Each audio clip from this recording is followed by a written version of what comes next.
Il va partir. Là qui va monter avec les autres. Il va monter, caca.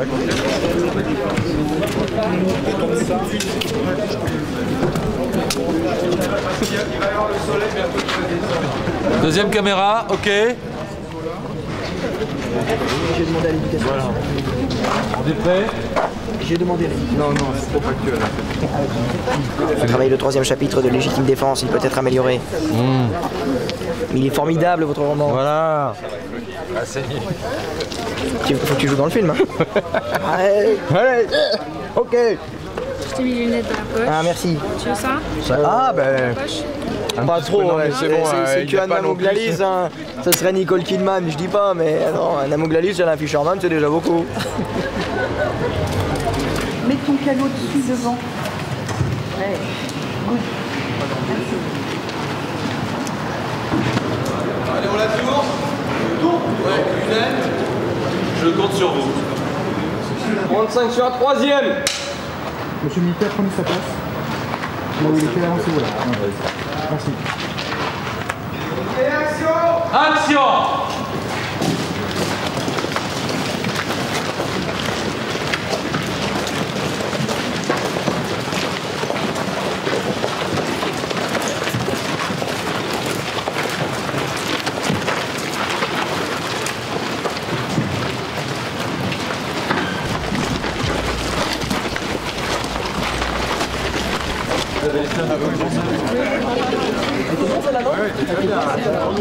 Bien, on se remet en place, s'il vous plaît. Le producteur Nicolas Traube avait vu mon film précédent qui était vraiment une œuvre extrêmement intimiste, Les Petits-Fils, il l'avait vu au MK de Beaubourg et pour une raison qui encore m'échappe aujourd'hui, il m'a appelé, il m'a proposé de faire ce film-là, Les Amants du Flore et à la base j'ai refusé, j'ai dit non, j'ai pas envie, je fais pas de... Enfin, puis après j'ai réfléchi, puis je me suis dit tiens pourquoi pas quoi. D'abord j'ai lu le scénario, j'ai trouvé le scénario assez formidable quoi. Moi j'y connaissais pas grand chose à Simone de Beauvoir et Jean-Paul Sartre et déjà et puis après l'immensité du projet m'a vraiment attiré quoi. Il y avait un côté où je me dis tiens ça serait intéressant d'aller dans un truc où tu vas où tu as 99% de chances de te planter.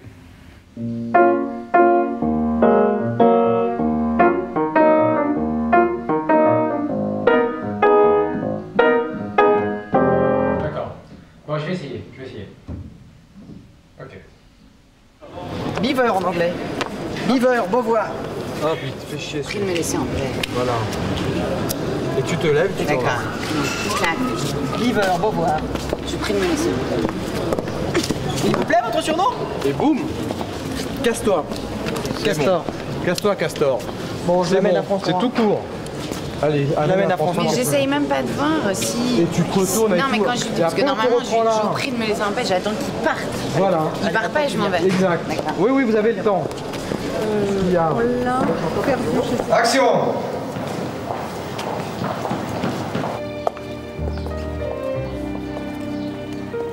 Et ça s'agite, et ça travaille comme un petit castor. Beaver en anglais. Beaver, Beauvoir. Je vous prie de me laisser en paix. Vous avez des ambitions littéraires, Castor? Ma mère est fervente catholique. Mon père est athée, mais il partage l'essentiel. Et c'est quoi l'essentiel? Être et agir de manière respectable. On en a rien à foutre d'être respectable. Inutile de gaspiller de l'encre pour justifier votre mauvaise foi.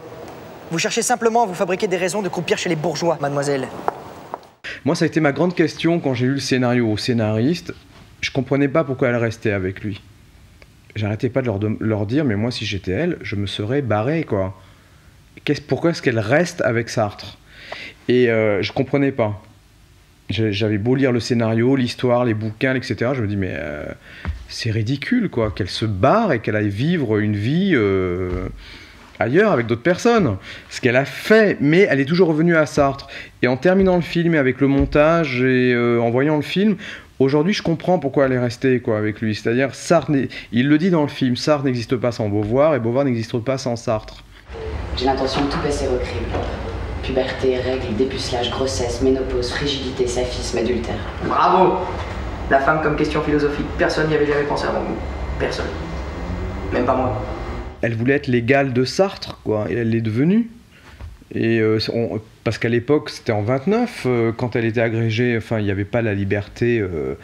Cette femme, elle a quand même lutté toute sa vie pour la liberté des femmes et pour l'égalité des femmes. Et donc, il faut se replacer à l'époque, quoi. C'est ce qui est terriblement moderne dans le film, c'est ça, c'est ce désir d'égalité, de faire aussi bien que Sartre, et de le prendre et de relever toujours ses défis, parce que Sartre a passé, enfin en tout cas dans le film, passe son temps à lui envoyer des défis qu'elle relève et qu'elle réussit.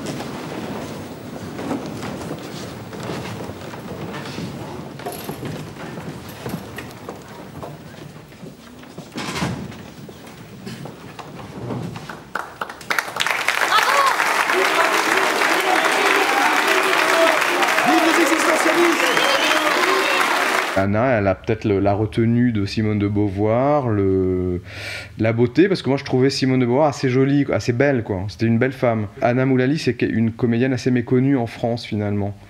Et donc sa personnalité n'allait pas phagocyter la personnalité de Simone de Beauvoir.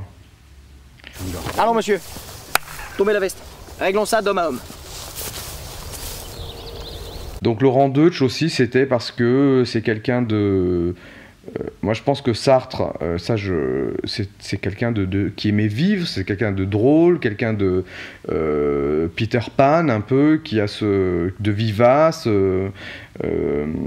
avec beaucoup d'humour, et donc Laurent Deutsch finalement c'était pour lui, quoi, ce rôle-là, il l'attendait. Enfin, il n'a pas eu peur du rôle. Et d'autres auraient été plus dans le respect. Je voulais pas quelqu'un qui soit dans le respect de Sartre ou dans le respect de Beauvoir. Il fallait des gens qui soient dans l'impertinence, parce que Sartre et Beauvoir, c'était quand même deux personnages, enfin, du moins dans le scénario, qui sont dans l'impertinence, dans l'indépendance totale. Et pour que le film fonctionne, il fallait que moi je reste constamment dans l'indépendance, l'impertinence et la liberté.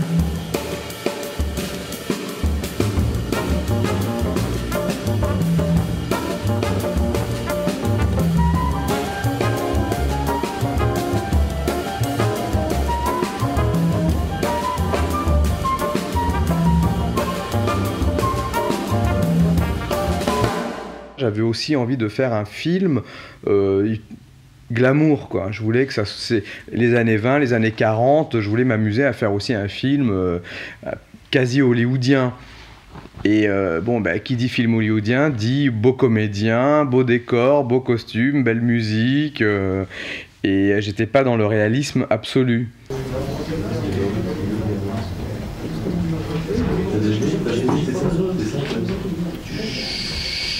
Moi, je pense être assez fusionnel avec les comédiens. Ils ne sont pas mes amis, et ils ne deviennent pas mes amis, mais on essaye de... On est tout de suite très rapidement, c'est assez étrange, quoi, mais on est tout de suite assez rapidement dans l'intimité de la création. C'est une relation d'amour et de haine avec les comédiens. Parce que sans eux, tu n'es rien, et eux, sans moi, ils ne sont rien. Donc on est vraiment intimement liés. Et moi, ils savent très bien que je détecte, que j'ai un détecteur de mensonges inné en moi, qui fait que quand ils sont sur pilote automatique, un bon comédien, il peut se mettre en surpilote automatique assez rapidement. Il lit son texte, il te fait 2-3 effets, et puis boum, ça passe, quoi. Et moi, je m'efforce à détecter ces moments où le comédien se met sur pilote automatique. Arrête! Et c'est encore vibrant. Plus fragile. Arrête! Et c'est encore vibrant. Moins boyeuse. On recommence.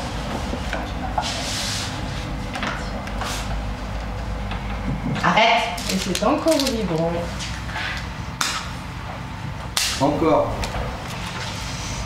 Arrête!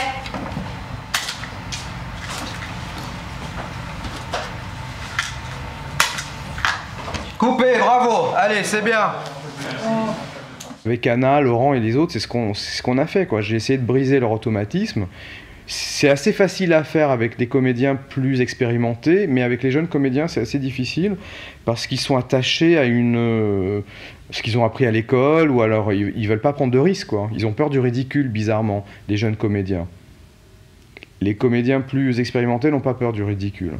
Mon alliance. Oui, je lui donnerai mon alliance. Je parle pas, je parle pas. Ouais.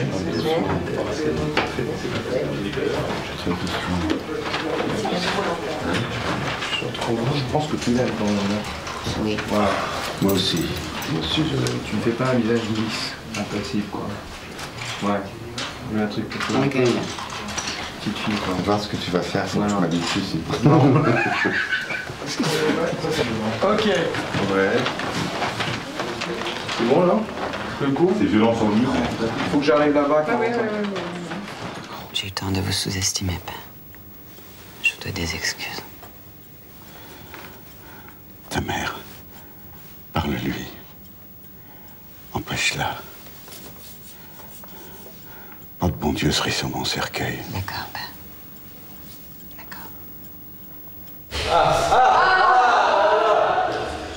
Carmiel? Non, elle c'est... Ça va? C'est bon, bon gardien, ça va? Et toi? Tu connais ton quartier? Déjà, le travail avec l'acteur, c'est qu'on a répété quand même avant. Ils me font leur première interprétation et on voit tout de suite s'ils sont dans la bonne direction ou la mauvaise direction. Après, je leur donne des indications qui les aident à aller là-dedans. Et une fois qu'on a atteint la bonne interprétation, généralement, ce que je leur dis, c'est d'aller complètement ailleurs. Tu couches avec Tissel? Ça c'est la crème. Il faut nettoyer ça. Je sais qui je vais vous présenter. Et moi, vous avez pensé à moi? Je deviens quoi sans vous? Vous n'avez pas besoin de moi. Et moi, j'aime bien les placer dans dans le même état dans lequel moi je me mets, c'est-à-dire un sentiment de vertige où tu peux te casser la gueule toutes les 3 secondes.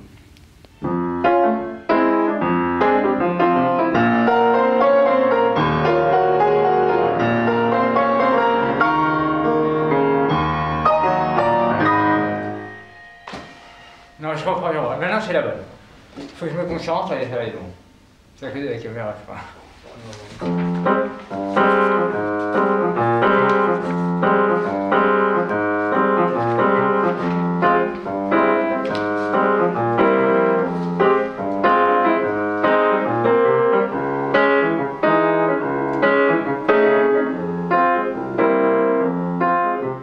Mais c'est vrai que moi, mon boulot premier en tant que réalisateur, c'est de recréer de la spontanéité, de recréer du naturel. Le cauchemar de la réalisation, c'est d'avoir des comédiens qui sont à un rythme différent.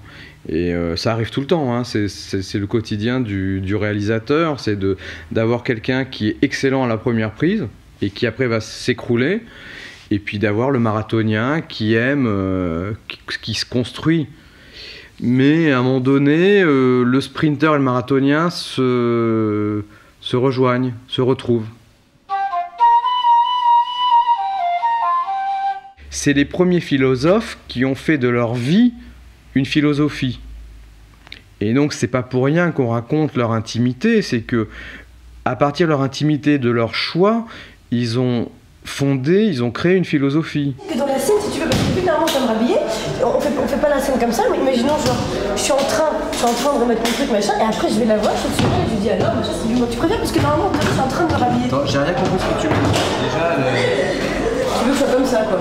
Ça fait vraiment genre fait exprès. tu sais quoi, on va te mettre un maillot de bain, tu vas faire un maillot de bain, quoi. Et ben maillot de Tu bain. vas à la plage, t'es comment? En maillot de bain. Donc on se fout un maillot de bain. Tu veux me foutre un maillot de bain? Bon, ben voilà, c'est tout. C'est sexy, là. C'est vrai que tu peux avoir une bretelle un peu défaite. Voilà, j'aurais une bretelle un peu défaite. Bah, il y a des scènes de sexe, oui, dans le film, parce qu'en même temps, ça s'appelle les amants du Flore, et pas les intellectuels du Flore ou les philosophes du Flore, quoi. C'est d'abord les amants du Flore. Donc, moi, c'est ce qui m'avait surpris dans le scénario, c'était de voir Sartre et Beauvoir en chambre, quoi, ou dans leur quotidien intime, si j'ose dire. Alors, comment ces scènes sont faites? C'est toujours lourd, le jour de tournage, où il y a les scènes de sexe à faire. Il y a toute l'équipe qui est électrique, ça te prend toujours des proportions assez incroyables et tu as envie de dire à tout le monde, bon, calmez-vous, ça va, quoi. C'est pas non plus, c'est pas un film porno, on va pas les faire, quoi. Mais il y a toujours cette électricité qui est très agaçante pour un réalisateur parce qu'on a envie de gifler. Ce jour-là, on a envie de gifler tout le monde, quoi, parce que c'est le jour où il y a les scènes. Donc les comédiens ils sentent ça aussi, donc tout le monde est tendu. Moi ce qui m'amuse toujours dans ces scènes-là, le moment le plus drôle visuellement, c'est quand tout d'un coup tu vois les deux comédiens débarquer avec les peignoirs, ils sont nus en dessous, ils disent bon ben alors on fait où notre scène, quoi. Bien, silence s'il vous plaît. Silence, portable éteint. Comme je suis un mec qui se bat qui se bat et lui il le sait et lui c'est plutôt quelqu'un qui se bat pas, quand je fais ça je peux croire que ça suffit à l'humilier. Il se bat pas mais il a quand même eu le courage d'une certaine façon de venir te voir, te dire bon tu vois. Mais c'est ça, donc du coup il part le truc. Toi tu viens sur lui. Donc là je viens sur toi. Mais peut-être que tu peux résister un peu, ouais. Alors tu vois, c'est pour ça que moi ce que je faisais, tu vois, en venant comme ça pour faire un petit peu durer, tu vois, ça me faisait ça. Durer un peu, quoi. Voilà, et que toi tu regardes, tu essaies de comme ça on voit les espadrilles. Regarde, toi tu essaies de l'attraper, tu vois. Et ouais, je fais une plie comme ça. Ok. Il essaie de se dégager. Ouais, je prends un livre. Si tu travailles avec des gens, finalement, c'est pour qu'ils te donnent leur vision des choses. Donc c'est pas pour que toi tout de suite tu les assommes avec ta vision. Il faut être assez à l'aise, je pense. Moi, j'ai appris ça avec la réalisation, qu'il faut être assez à l'aise avec son pouvoir du réalisateur. Et puis, il ne faut plus le contester, et c'est pas contestable. Donc, tu peux t'entourer de gens qui ont une vision différente de la tienne et de voir ce qu'ils ont à te proposer. Parce que de toute façon, au bout du compte, tu feras ce que tu veux, toi. Ah bah la canotte! On fait pas ça dans cette bibliothèque! Un peu de tenue. Le son, pour moi, c'est déterminant. J'ai toujours les casques, les oreillettes sur les oreilles. Et sans même regarder une scène, juste en l'écoutant, tu peux voir si elle est juste ou pas, si ça sonne juste ou pas. Donc déjà, si ça sonne faux, tu leur fais refaire. Et si tu sens qu'un comédien déraille ou joue faux, rien qu'en fermant les yeux et en écoutant, tu vois déjà si tu as quelque chose ou pas. Qu'est-ce que vous attendez pour écrire si vous êtes tellement nul? La critique était exécutrice. N'empêche, regardez cette page. C'est trop guindé, c'est mort, c'est un français de marbre. Monsieur, le médecin vous attend. Vous aurez pas la drogue. Continuez sans moi. Et surtout, ne m'épargnez pas. Vous êtes à visite, Castor. Et que ça ne vous empêche pas de travailler. Il y avait deux caméras, mais il y a une caméra qui était pour moi, qui était ma caméra, disons, académique, ma caméra officielle.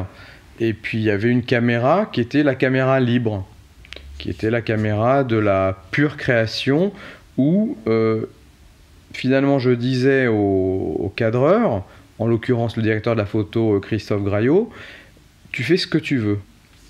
Je demandais à Christophe de me surprendre.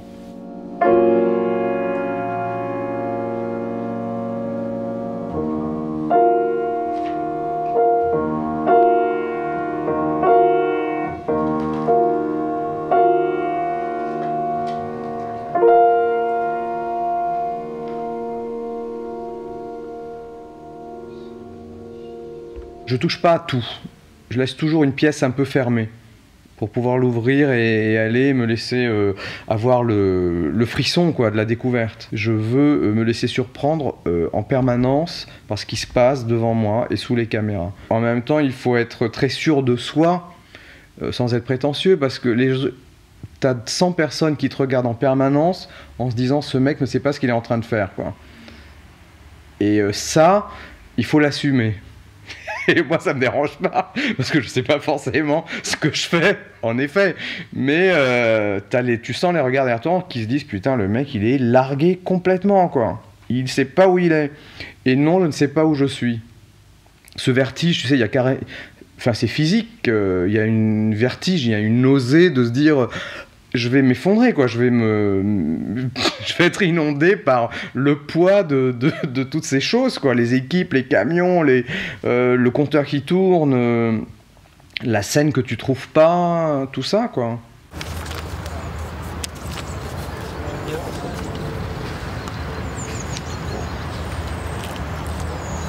ceux qui sont habillés le plus sport, ils viennent aussi. Il faut qu'on remplisse ce cadre.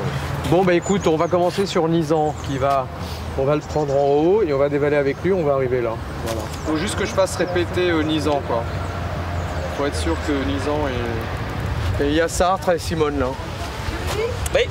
Et t'attaques, les alliés ont débarqué, machin, tu t'assieds par terre. Ils ont débarqué. Allez. On va faire une répétition. Allez, il y a un peu de soleil entre deux nuages. Tu veux bien répéter avec la caméra pour qu'on voit? Allez, on va se la tourner même si tu veux. Allez. Karim, t'es cadré ou pas? Ça tourne. Ok, action! Action.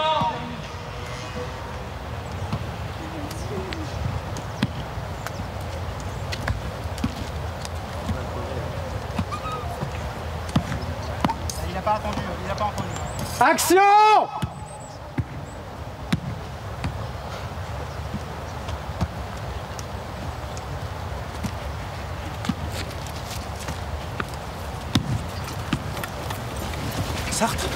Sartre, les soviétiques ont passé un pacte avec les fascistes.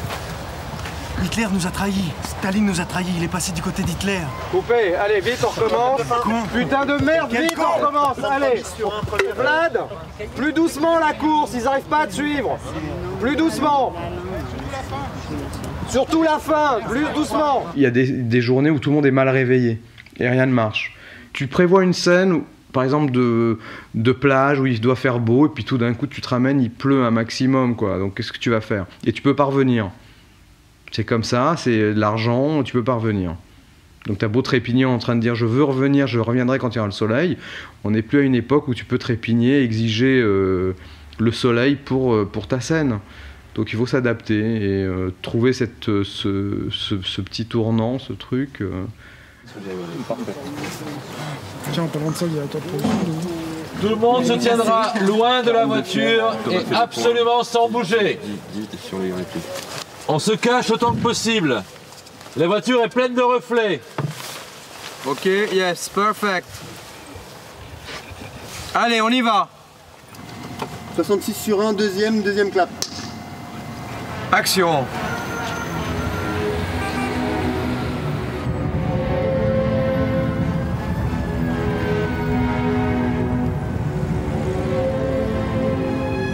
J'ai l'impression d'être dans un film américain.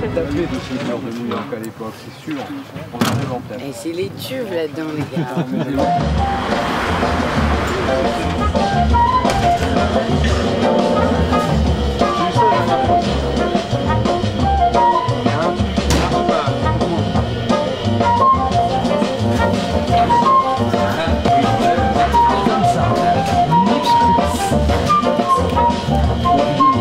C'est vrai que j'adorerais faire un film sans rythme. Mais le rythme me rattrape tout le temps. Et c'est vrai que avec la confusion des genres, je voulais faire un film très posé, très contemplatif. Et puis bien moi, au bout d'une semaine, j'ai dit bon allez hop, on fout le turbo, je m'ennuie, on y va quoi. Et bon, ben c'est chacun sa danse, son rythme, sa musique personnelle. Dans mes bouquins, il y a le même rythme que dans les films. Et c'est une course. Pour moi, c'est une course un peu folle, où de toute façon, je ne trouverai pas la solution. Mais il y a la course.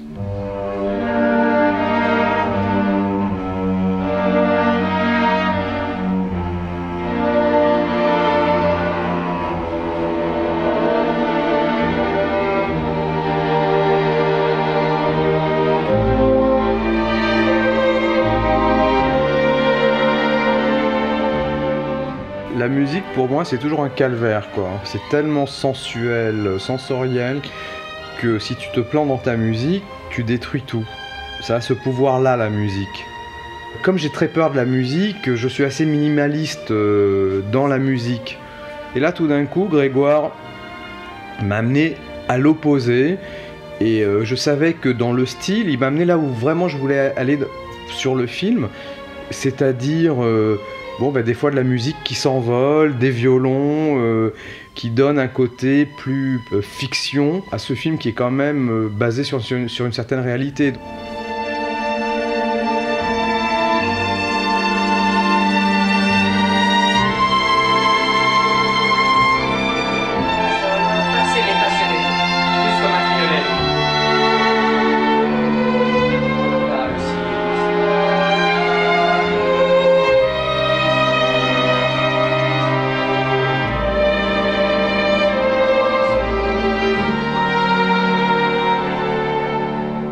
C'était mon but finalement. Faire de Sartre et de Beauvoir des vrais personnages de fiction.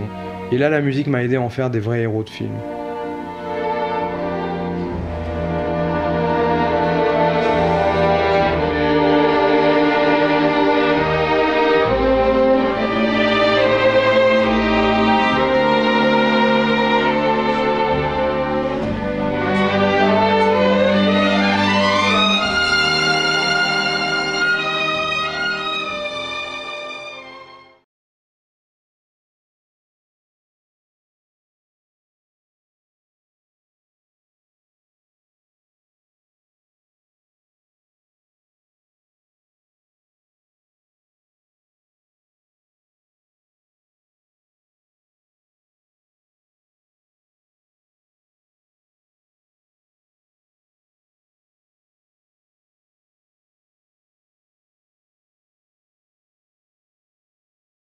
Ouais, elle est super, hein, elle est vraiment super. Elle aurait pu faire une super Lumi.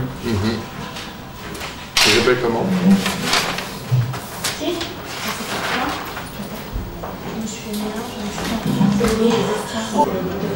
Elle est intéressante, hein. C'est un petit oiseau, quoi. Oui, il faut la coiffer complètement différemment. Il faut la coiffer différemment, il faut lui mettre la frange quand même.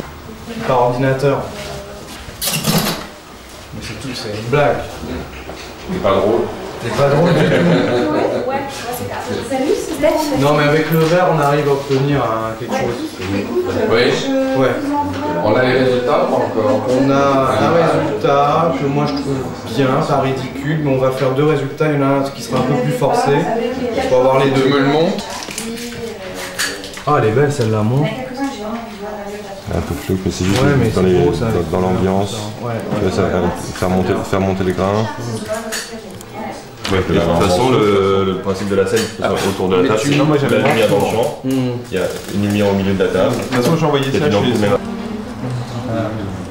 Tac.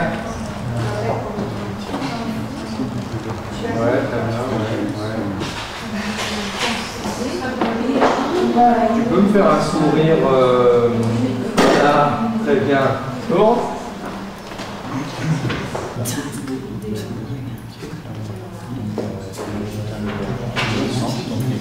Anna, tu peux juste te remettre de l'autre côté et du profil. Changer de place. Là-bas? Voilà, ouais, changer de place. Ah oui, c'est mieux pour moi. Ah, c'est mieux? Bon. Ouais. Non. Non. Et de face, toutes les deux. Voilà.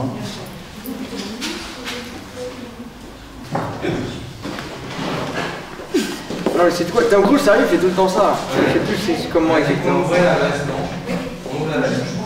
Yes. Ouais, c'est ça, il fait des accélérations.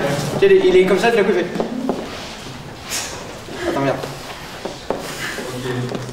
Alors maintenant, je vais te demander de devenir Jean-Paul. Ouais. Yes. Ouais. Voilà. Vas-y. La verte, elle est sublime, la mauve est sublime. Elle est un peu plus âgée, donc. Oui, oui, c'est plus tard peut-être. C'est marrant, c'est un peu plus. Ce qui est surtout, c'est que c'est pas mis à ses yeux. Ouais, c'est mieux qu'elle a un peu ferme et tout ça. Et alors, qui c'est qui va bien C'est compliqué. Hein. C'est les bretelles, ça se porte très haut. J'ai quoi comme chaussures? Des chaussures noires. Il y a Aurélie ou il y a quelqu'un? Non, il y a moi. Dans le sac en plastique. Sac en plastique avec les costumes? Ouais. Dans ce sac-là, ici. Et on les change de place. Vraiment, il se passe un accident, c'est absolument impossible.